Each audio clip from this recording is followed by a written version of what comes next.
에딘버러라는 도시에 휘태라는 목사님이 계셨습니다.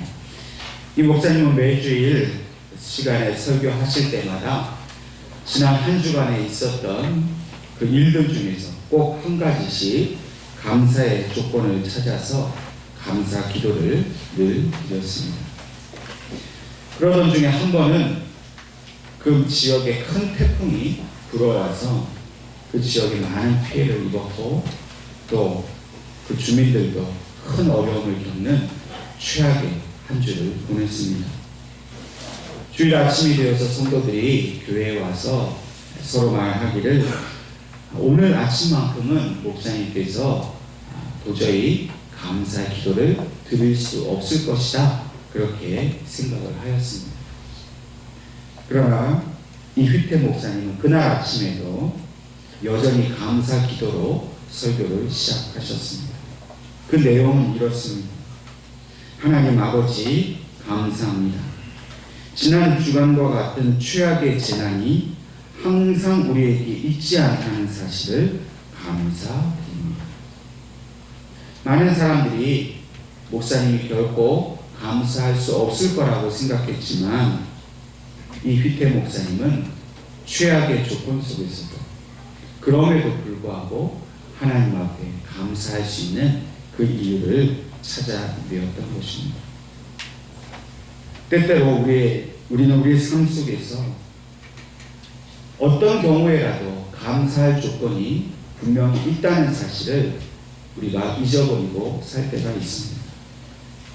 사는 것이 바쁜데 바쁘게 살다 보니 뭐가 감사한지 모르겠다 말할 수 있습니다.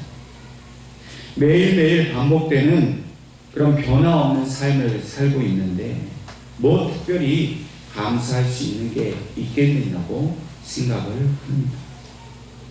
그러나 오늘 하나님께서는 우리에게 분명히 말씀하시기를 도무지 아무것도 감사할 수 없는 그러한 순간에도 분명히 감사할 이유가 있다고 우리에게 말씀하고 계십니다.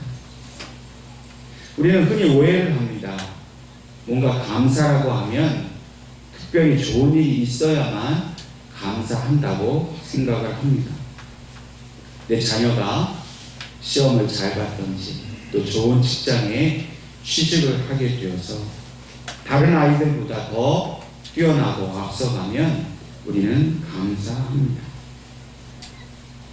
돈 문제로 어려움을 겪었는데 돈 문제도 잘 해결되고 돈뿐만 아니라 그 밖에 내가 염려하고 걱정하던 일이 잘 해결이 되면 그것 때문에 우리는 감사하다고 생각을 하게 됩니다.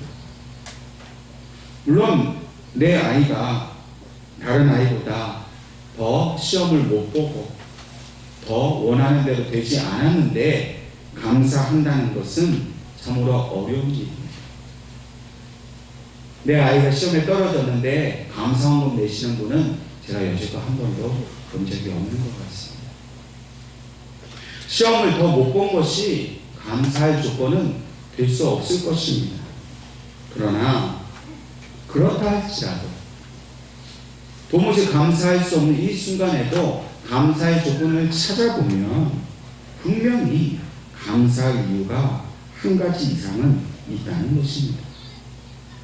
아이가 시험을 망치고 결과가 잘못되었다 할지라도 그렇게 시험을 볼 수 있도록 건강을 주신 것 감사할 수 있지 않겠습니까? 감사는 감사하고자 하는 그 마음을 가지고 일부러 찾으려고 하면 반드시 감사할 것을 찾을 수 있습니다. 그렇기 때문에 감사는 믿음의 사람이 할 수 있는 일입니다. 믿음이 없으면 도무지 감사의 제목을 찾을 수 없습니다. 뭐든지 다 불평이고 불만이고 부족이고 우리는 원망할 수밖에 없습니다. 그러나 믿음을 가진 사람은 그 상황이 아무리 열악하다 할지라도 그 믿음을 가지고 상황을 들여볼 때 하나님께서 감사의 제목을 찾게 해주시는 겁니다. 믿음이 있기에 그것이 감사하고 믿음이 있기에 그 감사로 인해서 주시는 그 은혜가 우리의 마음속에 충만하게 된다는 것입니다. 믿음은 남들과 똑같이 감사할 객관적 이유만을 가지고 감사하는 것이 아니라, 다른 사람은 어떻게 이런 문제로 감사할 수 있겠느냐라고 좌절하고 절망할 때 아니라, 나는 여호와 하나님께서 주신 은혜가 내 안에 있어. 당신이 보기엔 절망이지만 내가 보기에는 이 속에 하나님이 주신 감사의 제목이 있다라고 담대하게 확실하게 말할 수 있는 것, 그것이 바로 오늘 우리에게 주신 믿음인 것을 온전히 믿으시기를 바랍니다. 오늘 하나님께서 주신 본문의 말씀 속에서 시편 기자는 오늘 우리들을 향해서 한 가지 사실을 촉구하고 있습니다. 그것은 바로 하나님께 예배하러 나아가는 사람은 반드시 감사하면서 나아가야 한다라는 것입니다. 도무지 감사할 수 없는 어려운 환경, 형편, 그런 일이라 할지라도 감사의 제목을 찾고 찾아서 하나님 앞에 나아가자 하는 것입니다. 본문 1절과 2절 말씀을 제가 다시 한번 읽겠습니다. 오라 우리가 여호와께 노래하며 우리의 구원의 반석을 향하여 즐거이 외치자. 우리가 감사함으로 그 앞에 나아가며 시를 지어 즐거이 그를 노래하자. 오늘 이 시편 기자는 우리의 구원의 반석이신 하나님 앞에 나아갈 때에 감사와 즐거움의 시를 가지고 나아가야 할 것이라고 그렇게 노래하고 있습니다. 우리가 여호와 하나님 앞에 예배하러 나올 때마다 찬송과 감사를 가지고 나와야 한다는 것입니다. 예배를 우리가 나오기 위해서는 여러 가지 것이 준비가 필요합니다. 아마 모든 분들이 오늘 예배 시간에 드릴 헌금을 참으로 잘 준비하실 겁니다. 또 주일에 나갈 옷도 전날부터 잘 준비를 하실 겁니다. 보이는 것뿐만 아니라 보이지 않는 태도나 마음도 잘 준비를 합니다. 그러나 이 모든 것보다 가장 중요한 것은 감사의 마음을 가지고 나오는 것입니다.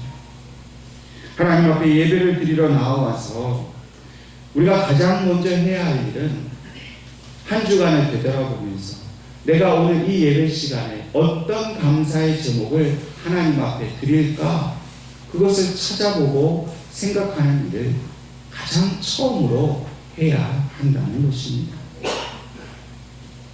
아담과 하와의 이야기를 잘 아실 겁니다. 이 이야기에 숨겨진 비화가 하나 있습니다. 하나님께서 아담에게 하와를 만들어서 그의 배우자로 삼아주셨습니다. 아담이 하와를 보니까 너무너무 마음에 들고 그래서 하와를 끔찍이 사랑했습니다. 성경을 보면 아담이 하와를 향해서 이는 내 살 중에 살이요 뼈 중에 뼈로다, 극찬과 감탄을 마지 않았습니다. 어느 날 아담이 이 사실이 너무나 감사하고 귀해서 하나님 앞에 나아가서 하나님 감사합니다 하면서 이렇게 물어보았습니다. 하나님, 어떻게 제 아내를 이렇게 아름답게 만들어 주셨어요? 그러자 하나님께서 아담에게 말씀하시기를, 그래야 네가 목숨 걸고 내 아내를 사랑하지 않겠느냐, 그렇게 대답하셨습니다. 그러자 또 아담이 물어봅니다. 하나님, 또 어떻게 제 아내를 이렇게 착하게 만드셨어요? 그러자 하나님께서 그래야 내가 네 아내를 아껴주지 않겠느냐, 이렇게 대답하셨습니다. 이제 마지막으로 아담이 약간 갸우뚱한 표정으로 하나님께 또 물어봅니다. 그런데 하나님, 제가 가만히 제 아내를 보니까 뭔가 좀 맹한 구석이 있는데 그건 왜 그렇죠? 그러자 하나님께서 이렇게 대답하십니다. 그래야 제가 너 같은 것을 사랑하지 않겠느냐, 그렇게 대답하셨다고 합니다. 솔직히 우리가 원래가 이렇게 솔직히 우리가 살아오면서 부부간에 좀 서로 부족한 부분이 보일 때가 있죠. 저 사람이 저게 좀 모자라는구나 이렇게 생각할 때가 있습니다. 때로 그것 때문에 좀 실망이 되기도 하고 낙심이 될 때도 있습니다. 근데 뭐 그렇게 보이는 정도면 괜찮은데 이제 그게 서로에게 탓이 되죠. 그런 부족한 부분 때문에 좀 내 기대에 미치지 못하는 부분 때문에 때로 갈등이 되고 갈등이 싸움이 되어서 어떤 때는 위기를 겪는 그런 가정도 우리가 보게 됩니다. 그러나 우리는 하나님 앞에 나왔을 때에 우리의 가정을 생각해보고 상대방 배우자를 생각해보면서 이 사람에 대한 어떤 불평과 원망보다는 하나님께서 이 배우자를 내게 주셨다는 믿음을 가지고 그 상대방을 향한 감사의 마음을 찾도록 우리는 노력해야 합니다.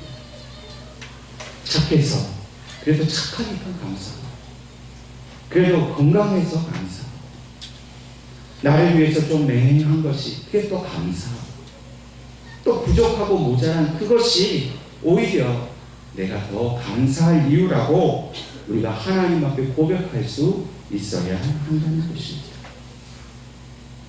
그렇기 때문에 우리는 하나님 앞에 나올 때마다 그 어떤 것보다도 감사를 챙겨가지고 나와야 합니다. 때로 우리에게는 환난이 다가옵니다. 말할 수 없는 고난, 심각한 염려, 두려움이 있습니다. 여러분, 두려움과 어려움의 마음이 마음속에 꽉 차면 감사하기보다는 마음속에 불평과 원망이 더 커지죠. 입술로도 죽겠다. 감사를 해야 되는 건 알겠는데 도무지 이게 감사가 안 돼서 더 괴로운 그런 순간도 우리에게 있습니다. 그러나 참 믿음의 사람은 그 환난 중에서 정말 죽을 것 같은 아픔 속에서도 하나님이 주신 감사를 찾을 수 있다는 것입니다. 하나님은 그 순간 우리 속에 감사의 마음을 너무나도 주기를 원하십니다. 그런데 우리가 그 순간 믿음으로 하나님 앞에 서지 않으면 마귀는 자꾸만 우리 마음속에 그 감사를 빼앗아 가려고 합니다. 여러분, 마귀는 무엇을 좋아합니까? 우리가 불평하는 걸 좋아합니다. 하나님을 떠나는 걸 좋아합니다. 우리가 그것을 깨닫고 그 환난 속에서도 하나님을 찾아야 합니다. 하나님, 제 입술에 감사를 허락해 달라고 간절히 간구해야 합니다. 그래야 우리는 그 고난과 눈물을 이겨낼 수 있다는 것입니다. 감사는 영적 무기입니다. 우리의 영혼을 빼앗으려고 다가오는 모든 원수들을 싸워 이기는 유일한 무기는 감사입니다. 시편 50편 23절 말씀에 감사로 제사를 드리는 자가 나를 영화롭게 하나니라고 말씀하십니다. 우리의 모든 예배는 감사의 제물로 드려야 하고 그 감사의 제물로 드리는 예배라야 하나님께 영광을 돌릴 수 있다. 마귀에게 마음을 빼앗겨서 감사하는 마음이 1도 없이 예배하는 자리에 앉아 있으면 결단코 하나님께서는 그 예배 가운데 함께 하시지 않는다는 것입니다. 이사야서 1장 13절 말씀에 이렇게 말씀하십니다. 헛된 재물을 다시 가져오지 말라. 분향은 내가 가증히 여기는 바요 월삭과 안식일과 대회로 모이는 것도 그러하니 성회와 아울러 악을 행하는 것을 내가 견디지 못하겠노라. 하나님이 지금 이스라엘 백성을 향해서 너희가 가지고 온 그 헛된 재물, 내가 그것 때문에 너희의 예배를 받을 수가 없다는 것입니다. 진심이 담겨있지 않고 감사가 없는 그 재물이 아무리 큰 것이고 좋은 것이라 할지라도 오히려 그것 때문에 내가 너희들의 예배를 받는 것이 너무 괴롭고 고통스러우니 다시는 그런 재물을 갖고 와서 나한테 예배 드릴 생각하지 말아라. 차라리 예배 드리지 말아라. 그럼 얼마나 비참하고 얼마나 괴로운 그런 하나님의 은총입니까? 오늘 우리가 감사가 없이 하나님 앞에 예배를 드린다면 마치 헛된 제물로 예배를 드리는 것과 마찬가지라는 것입니다. 물질을 드렸다, 시간을 드렸다, 이 자리에 우리가 나와 앉아있다고 예배를 드리는 것이 아니라 이 시간 저와 여러분의 심령에 어떻게 하든지 감사하는 마음 꼭 한 가지 이상이라도 하나님 앞에 드릴 때 하나님은 오늘 이 예배를 기쁨으로 받아주실 줄로 믿습니다. 그러므로 오늘 이 시간 우리는 믿음으로 우리 마음속에 있는 원망과 불평의 마음을 버릴 수 있기를 바랍니다. 성령님께서 오셔서 하나님 제 속에 있는 이 답답한 마음, 이 괴로운 마음을 거두어 주시고 하나님을 향해서 기뻐하고 감사할 수 있는 그 마음을 달라고 저와 여러분이 주님 앞에 기도할 수 있기를 바랍니다. 오늘 우리는 추수감사절로 우리는 지킵니다. 물론 이 추수감사절이 어떻게 시작되었는지 그 유래를 미국에서부터 시작된 것을 우리가 찾을 수 있고 또 추석도 지난 지 한참인데 왜 11월 셋째 주에 지난 이 추수감사절을 지는지 그 이유도 우리는 궁금하지요. 그러나 이것을 아는 것보다 더 중요한 것이 있습니다. 그것은 바로 이 추수감사절 예배를 어떤 마음으로 드리느냐 하는 데 있다는 겁니다. 절기를 지키는 것은 하나님이 친히 하신 명령입니다. 때가 되었기 때문에 또 다른 때보다는 그래도 헌금 액수를 좀 더 많이 하고 그러고 끝나는 그런 날이 아니라는 것입니다. 물론 하나님께서 하나님께 드리는 예물을 정성을 다해서 힘을 다해 드리고 자원하는 마음으로 드리면 얼마나 하나님이 기뻐하시겠습니까? 그러나 하나님은 액수를 보시지 않습니다. 하나님이 정말 보시는 것은 그 헌금에 담겨져 있는 우리의 마음입니다. 그 헌금을 드리기까지 우리가 어떻게 마음을 가지고 기도했는지 그것을 하나님은 다 헤아려 보신다는 겁니다. 오늘 여러분과 제가 하나님 앞에 드리는 이 예물은 단순히 물질이 아니라 저와 여러분을 오늘까지 인도해 주신 일생 동안 지켜주신 하나님께 대한 감사, 말로 다 할 수 없고 다 표현할 수 없는 그 마음을 드리는 하나님께 드리는 감사가 될 수 있기를 주님의 이름으로 간절히 축원합니다. 우리는 1년 동안 하나님께서 우리의 가정을 어떻게 지켜주시는지 면밀히 찾아보고 발견해내는 그런 열심으로 우리는 감사를 찾아야 합니다. 그러므로 감사하는 사람은 부지런해야 합니다. 감사하는 사람은 하나님 앞에 진실해야 합니다. 성실해야 합니다. 성실하지 않으면 감사의 제목을 찾을 수 없습니다. 겸손하게 인내를 가지고 깊은 기도 가운데 하나님을 묵상하면서 찾고 또 찾으면 마치 보물처럼 우리 마음에 숨겨두신 그 감사를 우리는 발견할 수 있다는 겁니다. 그리고 그 발견한 감사의 제목 때문에 우리는 말할 수 없는 기쁨을 가지게 된다는 것입니다. 도대체 뭐가 감사해요? 난 이것도 없고 저것도 없고 일도 안 되고 저것도 안 되는데 생각해 볼 것도 없이 나는 감사할 수 없어. 여러분 그 마음은 하나님이 기뻐하시는 마음이 아니라 하는 것입니다. 그러므로 오늘 이 예배를 드리는 순간부터 우리는 매일매일 부지런하게 감사의 조건을 찾아야 할 것입니다. 하나님 앞에 나아가야 합니다. 말씀을 붙들고 기도하면서 하나님께서 가장 기뻐하실 만한 그런 감사의 예배를 드릴 수 있게 해달라고 저와 여러분이 간절히 하나님 앞에 매달려야 합니다. 그러면 그 감사로 인해서 하나님 앞에 한없는 찬송과 영광을 돌려드릴 수 있다는 것입니다. 저와 여러분은 하나님께서 예배하라고 우리를 이 땅에 보내주셨습니다. 저와 여러분의 이 땅에서 존재 목적은 하나님을 기뻐하고 하나님께 영광 돌리는 일이 우리의 삶의 유일한 목적입니다. 하나님께 온전한 감사, 온전한 영광을 돌려드릴 때에 오늘 저와 여러분의 모든 이 땅 위에서의 육신의 삶도 하나님께서 책임져 주시고 인도해 주심을 반드시 믿으시기를 바랍니다. 또한 오늘 시편 기자는 오늘 우리에게 하나님 앞에 나아가는 자는 만족한 마음을 가지고 감사해야 할 것을 우리에게 촉구하고 있습니다.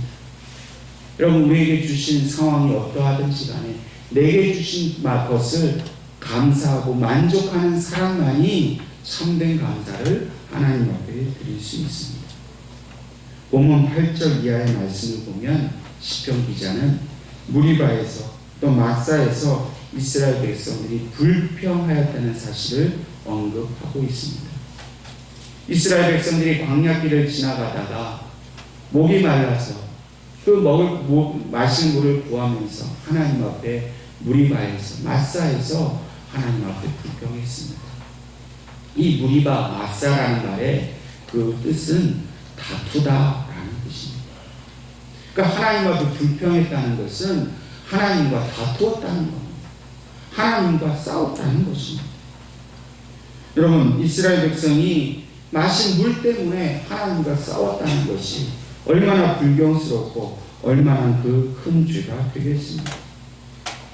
이 마사와 무리바에서 뿐만 아닙니다. 이스라엘 백성은 시시로 하나님과 다투었습니다. 12명의 정탐꾼이 가나안 땅을 정탐하고 돌아왔을 때에 여호수아와 갈렙 외에 그 10명의 정탐꾼들은 그 땅에 대해 부정적인 보고를 하였습니다. 이 이야기를 듣고 이스라엘 백성들이 하나님 앞에 불만스러워하고 불평하고 하나님을 원망했습니다. 그 원망의 결과가 어떻게 되었습니까?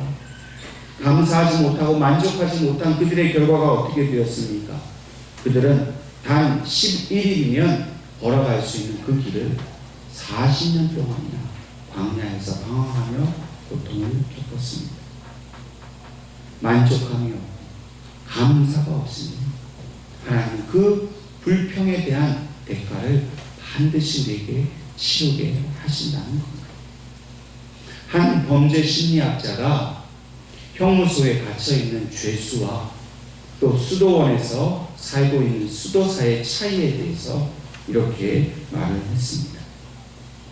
형무소에 있는 사람은 하루 종일 불평하고 무엇이 부족한지 맨날 무엇을 달라고 요구만을 합니다. 그러나 수도원에 있는 수도사는 하루 종일 자신의 부족함에도 불구하고 감사의 기도를 드립니다. 하나님을 믿는 기독교인도 만일 감사의 기도 대신에 만족함이 없는 끝없는 요구와 그 불만의 기도만을 하나님께 드린다면 형무소의 주인과 별 다를 것이 없습니다.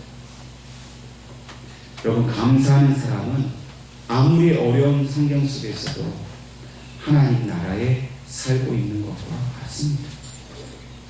아무리 좋은 집, 화려하고 멋진 환경 속에서 살아가는 사람이라 할지라도 감사하지 않고 만족하지 않고 불평하면 그는 마치 지옥에서 사는 사람과 같은 삶을 살게 된다는 것입니다.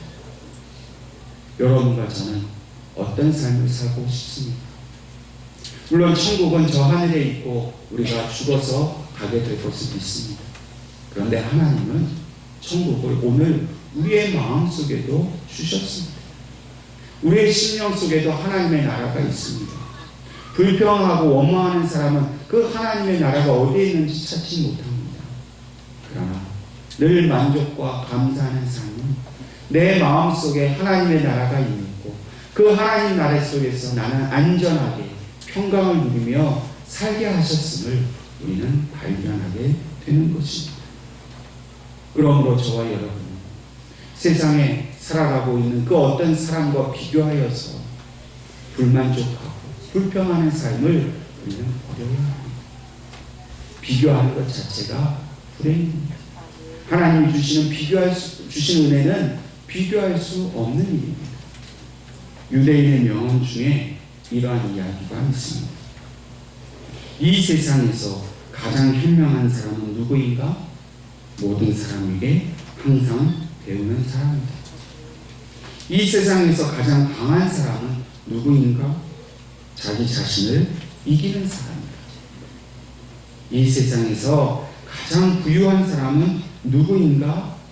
자기가 가진 것으로 만족하는 사람. 여러분, 부자의 기준이 무엇입니까? 여러분, 현금을 얼마나 가지면 부자일까요? 수백억, 수십억을 가져도 만족하지 못하면 그는 가난한 사람입니다. 얼마 되지 않은 그런 내 형편에 있는 그것을 가지고 만족하면 그 수십억, 수백억 가진 사람보다 더 큰 부유한 마음을 가지고 있는 살아갈 수 있다는 겁니다. 여러분, 부자 되길 원하십니까? 만족하십시오. 지금 가지고 있는 내 것이 하나님 주신 최고의 것이라는 감사와 기쁨을 가지면 우리는 수백억, 수천억 가진 부자보다도 더 큰 행복과 은혜를 누리며 살아갈 수 있다는 것입니다. 하나님의 눈으로, 믿음의 눈으로 우리를 바라보아야 합니다. 믿음의 눈으로 세상을 바라보아야만 우리는 하나님 주신 복된 우리의 삶을 바라볼 수 있습니다. 세상이 아무리 어지럽고 우리의 환경이 아무리 열악한 것 같아도 감사하는 것을 이길 수 있는 것은 아무것도 없습니다. 마귀가 오늘 유일하게 우리에게 노리는 그 감사의 마음을 뺏으려고 하는 이 영적인 공격 앞에 저와 여러분 오직 감사로 하나님이 주시는 그 모든 풍성한 은혜와 복을 누리며 사시기를 주님의 이름으로 축원합니다. 기도하겠습니다.